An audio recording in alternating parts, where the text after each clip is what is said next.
there a Hurricanes game or something down there? No, I was doing a corporate meeting.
Okay, credit to the Dolphins.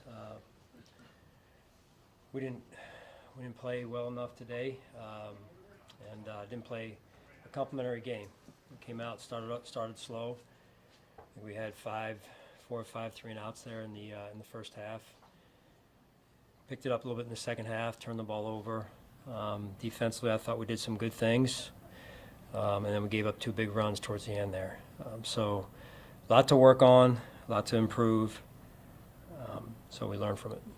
Sean, on Wednesday, Brandon said he believed that the roster was of championship quality or championship caliber.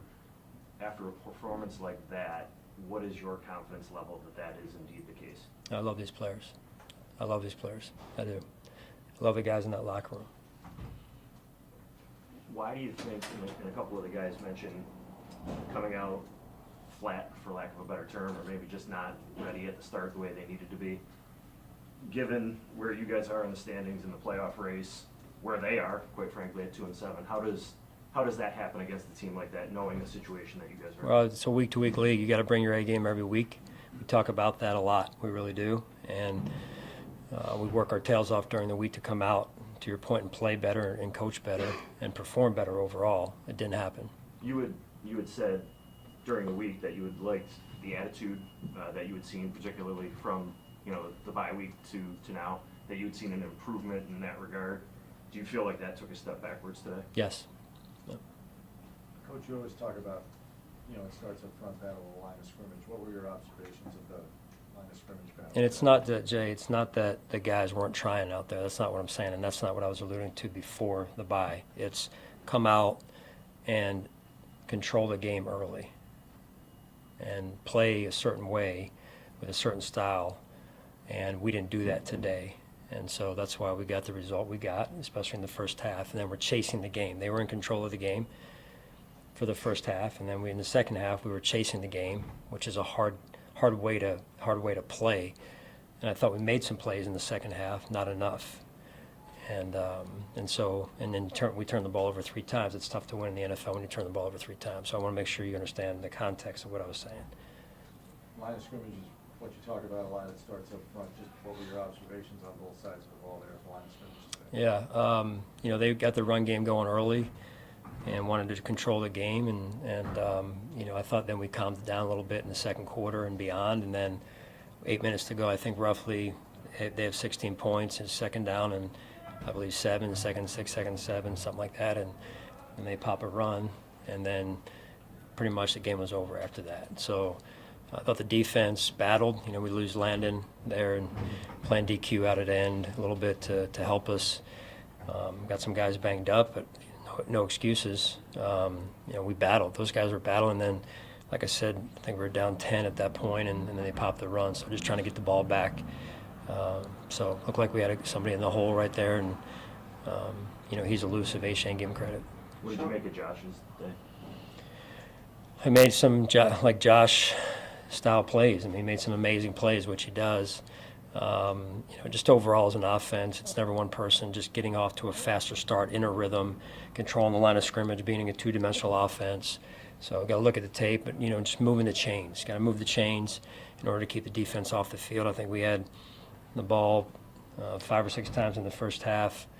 I think 4 or 5 of those drives, 9 minutes total, maybe. With between those drives, which is we're not holding the ball long enough. So we got to look at the film and figure out why we're not moving the chains enough right there, and doing so, controlling the game. There are going to be times when you get behind the sticks on offense. What do you need to see from your group that allows you to overcome those situations? Because it's been a through line in the games where you guys have struggled offensively. Right, so first identifying what is causing us to get behind the sticks. Is it penalties? Is it negative plays and how they're being created? And then secondly is getting back on track. It's hard to convert 3rd and 11 plus in this league, and so you've got to get yourself back on schedule. How you do that is by game plan, depending on how the defense presents itself. But just too many 3rd down and longs and one-dimensional type situations. Sean, I know you end up putting up numbers offensively as it goes along, but was the passing game good enough for most of the game when the running game maybe wasn't? Yeah, I'm not there? worried about numbers. I'm not worried about numbers. Those aren't real numbers. I'm worried about moving the ball, controlling the game, playing our style of football on a more consistent basis, and that's what we got to make sure we get back to. Sean, granted that you have to watch today's game back on film, but even before this, the passing offense has been having difficulties moving the ball in chunks down the air. So have you been able to put your finger on why that is and why you have been able to go to it when you kind of needed it too? Again, just consistency, rhythm, I think, overall. I feel like, Joe, in order to really dissect today's performance, I'd have to look at it. But I felt like there were some things and there were some times where we weren't open. So it's a combination of the two, right? So it's, again, never one thing. And Mike, going back to your question, I mean to cut you off, it's just I'm not really into yards. I'm into real yards in the meat of the game and moving the football. And we didn't do a good enough job there. Sean, you mentioned the injury to Landon. What happens last week to Hoyt, you understand comes with playing football. Yeah. The number of guys you've had out, though, because of soft tissue stuff, hamstrings, groins, calves, has that been problematic for you, and is that something that organizationally you need to take a look at to prevent as much as is preventable, as possible? Yeah, and I said this, Jay, when you guys were asking me about the trades on, was it Wednesday or so, and you always want quality players. They help you, right? And the more we kind of get into the injuries and some of the guys that are going out, you go down the depth chart. And so I appreciate the way that guys have stood up and stepped in and taken advantage of their opportunities. But you're knocking down, you're getting down the list on there. So, but we will never use injuries as an excuse. We do need to continue to turn over every stone to figure out why this is happening. I feel like it's happened quite a bit year to year. This year is probably as much as I've been around. So, I don't know I don't know what it is. I really don't. But we got to figure that piece out pretty quickly here, and then year to year. Is Last one, it guys. a bit frustrating to have not, hammered down as to why the passing offense hasn't been able to get it going consistently? I mean, you're now through week 10 and encroaching on the end of the season here. So is that a frustrating facet for you? Well, it is, because it's an important part of our offense. We've got a great quarterback, and you want to be able to move the ball two-dimensionally, and we should be able to move the ball with Josh through the air. But it can't just be one phase of your offense. It's got to be two working, in concert with one another. So you guys know I say this quite a bit. It starts up front with the line of scrimmage, controlling the line of scrimmage early, and that sets up other things. So that's what I look at first: is are we controlling the line of scrimmage, and then how does that set up our passing game? So they go hand in hand. Okay. All right, thank you. Thank you. Travel, Sean. You too. Thanks. Oh, no, no. Except for this room.